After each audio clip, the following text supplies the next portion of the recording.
Ahojte, vitajte pri ďalšom videu. V tomto videu si ukážeme a opravíme ďalšiu konzolu.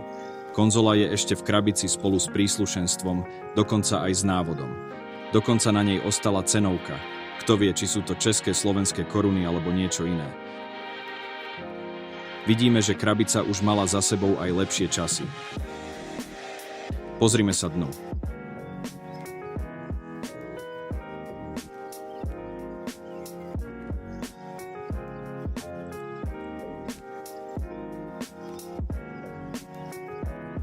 Je tam pekný manuál v angličtine vysvetľujúci, ako sa správne hrať.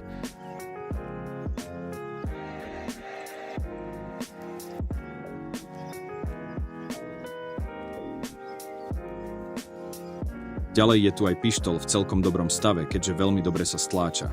Nasledujú prvý a druhý ovládač.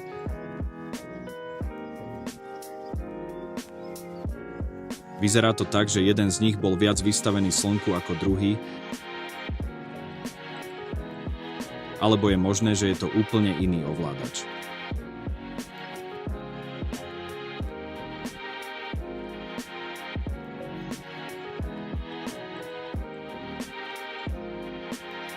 Pozrime sa na konzolu. Vyzerá v slušnom stave bez väčších škrabancov alebo poškodení.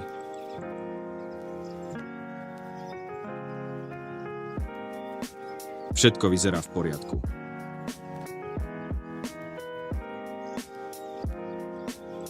Poďme sa pozrieť dovnútra.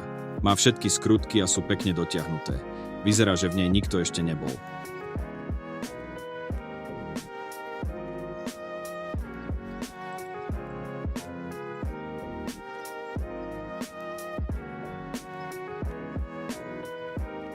Táto verzia má väčšiu hlavnú dosku ako niektoré iné, ktoré sú minimálne o polovicu menšie.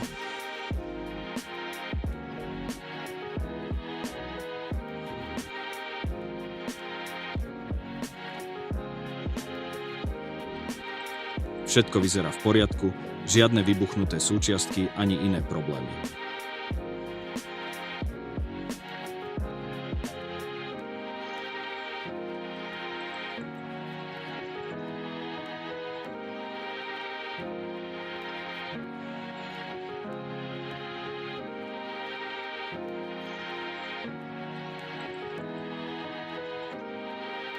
Tak si ju zapojíme na zdroj, ale hodnoty poskakujú, čo naznačuje prvú závadu.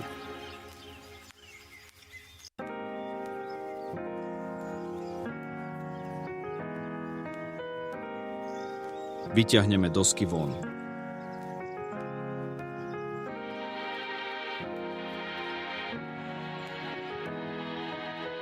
Hry sú uložené na pripajkovanej doske zo spodu. Vidíme, že doska zo spodu nevyzerá zle. Žiadne znaky iného pripajkovania alebo poškodených ciest.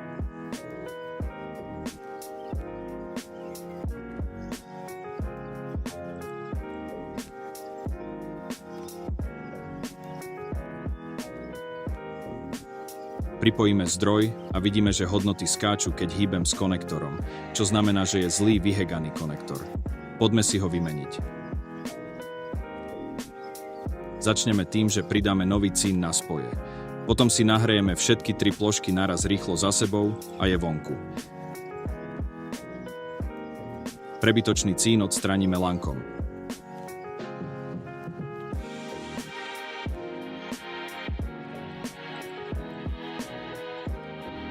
Do dierok pridáme nový a najprv pripájame jednu zbežne, potom zatlačíme zo spodu a znova si nahrejeme tú jednu plošku, čím dosiahneme, že je dobre usadený.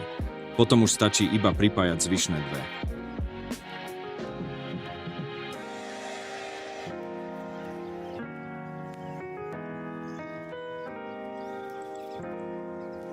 Skontrolujem ešte niektoré spoje na audio a video, lebo sa mi zdali voľnejšie a samozrejme nesmie chýbať poriadne vyčistenie všetkého.